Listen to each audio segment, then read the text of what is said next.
So you have a way of challenging people that sometimes makes them really uncomfortable simply by just being yourself. You make them question their relationships with their peers, their family members, the people that they hold near and dear to their heart.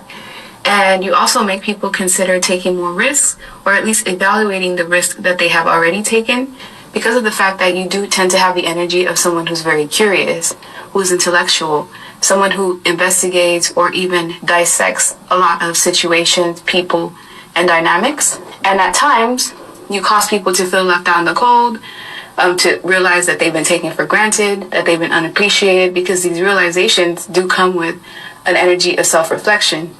It's almost like you cause people to consider what type of foundation that they have, and that the fact that they may need to adjust or form some way of having structure in their life. Because of the fact that you're showing up as a Lord energy, you've taken a lot of authority and taken charge of your life somehow.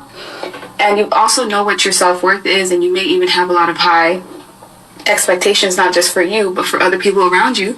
And these are expectations that you can meet, but some other people may have a hard time meeting these expectations because of the fact that you're a Shaolin master.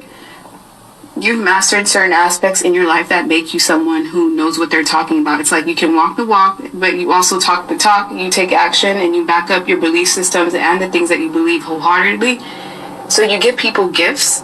These gifts may not be tangible, but it's a gift of knowledge and wisdom. It's a gift to be able to change your life and have a sense of awareness and actually know how something could turn out, which sometimes can be even more valuable than tangible gifts. And at times, you make people consider the contracts that they're in, the type of career that they're in, their commitments. You make them consider, how much of themselves is being taken for granted, or how much of themselves are they giving away for monetary things of value in exchange. You also have the energy of a peacekeeper, and because of the fact that you maybe are silent, or just you keep to yourself, or you only speak when necessary, this in turn triggers a lot of people because they may feel like you're high and mighty, or you think you're better than them, but you just realize the value of only opening your mouth when it's warranted.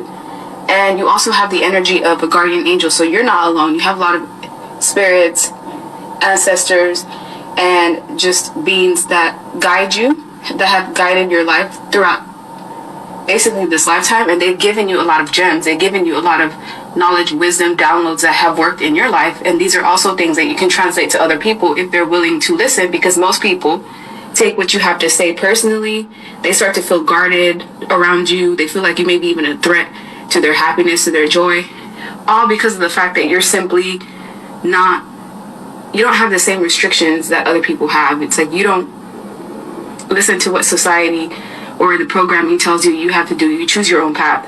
You choose a new direction when you feel like it. If you feel like something's not working for you, you are quick to essentially find something else or a different method that will work for you. And you have this way of looking into the future. It's like your gift or foresight is something that is truly remarkable, because you can see beyond what is shown. With the High Priestess, it's like you don't even have to say what's going on. You simply feel the energy, and you can tap into someone just by simply feeling their aura or looking at the dynamic that they're in. And so your communication skills are also remarkable. You have a way of translating the words or just describing how you feel. And communication is one of your strong suits. So you may do well with a job that involves coaching, speaking, motivation, because people have a tendency of really listening to what it is that you have to say, even if in the moment they have a hard time intaking it.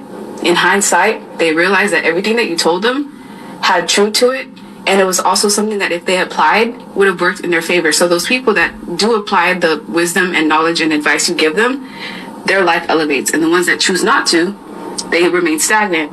And so you have this way of opening up people's heart space, because you help them see the things that they're unable to view on their own.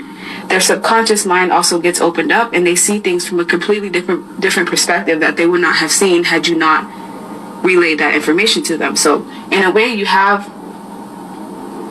this ability to really look at the heart of the matter, to really get to the core of what the issues and problems are. And you have a lot of willpower that most people do not.